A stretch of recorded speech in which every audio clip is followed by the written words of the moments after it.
Afghanistan is a total and complete disaster. What are we doing? We have all of these horrible events taking place there. We can't even run our own country. We don't build our schools. We don't build our highways. We don't build anything anymore. What's wrong with us? What's wrong with our leadership? And now we have Afghanistan, where a man loses his mind and goes around on a killing spree, and the world hates us for it. What is going on? Money should be spent in our country. We should rebuild our country. And we should also, by the way, reduce our $16 trillion in debt. Let's get with it. Get out of Afghanistan. We've wasted billions and billions of dollars, and more importantly, thousands and thousands of lives, not to mention all of these young men and women that come home and they really have problems. Let's go. Let's get with it. We need leaders that know what they're doing. We cannot be the policemen of the world.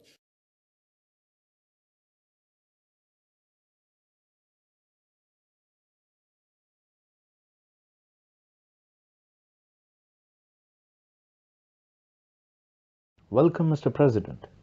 We got an intelligence report on Afghanistan. The Taliban is killing their own people. We need to save the innocent Afghans from the murderous Taliban regime.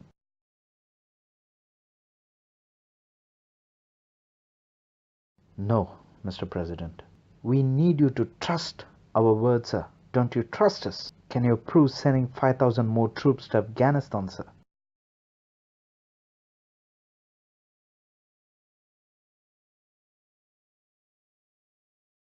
Mr. President, we advise you to watch this video.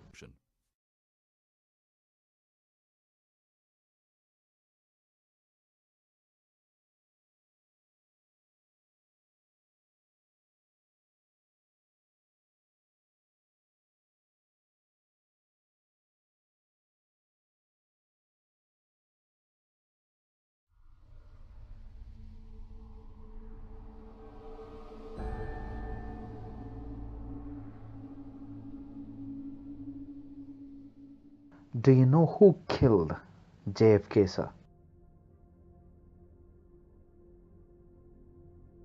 Listen, scumbag. We are the ones who blew the brain of John fucking Kennedy.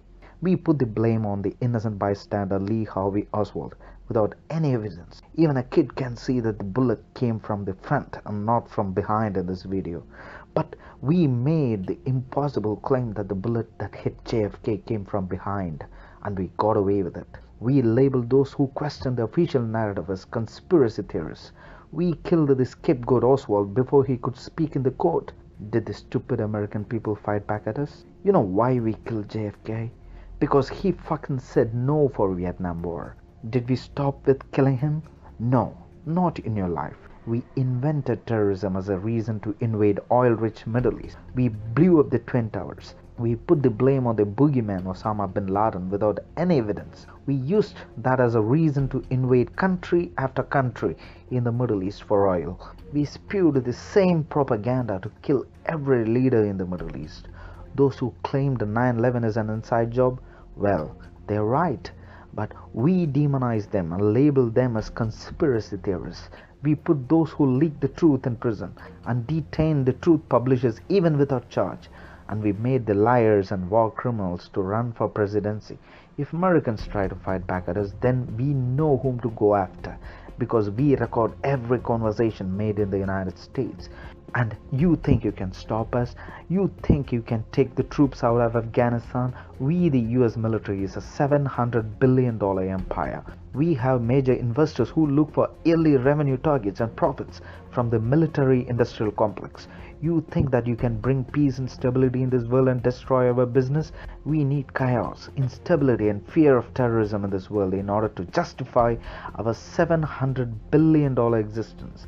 That's the reason why presidents come and go, but the underlying foreign policy of the United States remains the same. Colonel Gaddafi is not only an enemy of the United States, he has ordered the murder of fellow Libyans. From a regime like Saddam Hussein's, which is ruled by atrocity, slaughtered its own people. Saddam Hussein. For decades, he has been the cruel, cruel oppressor of the Iraq people.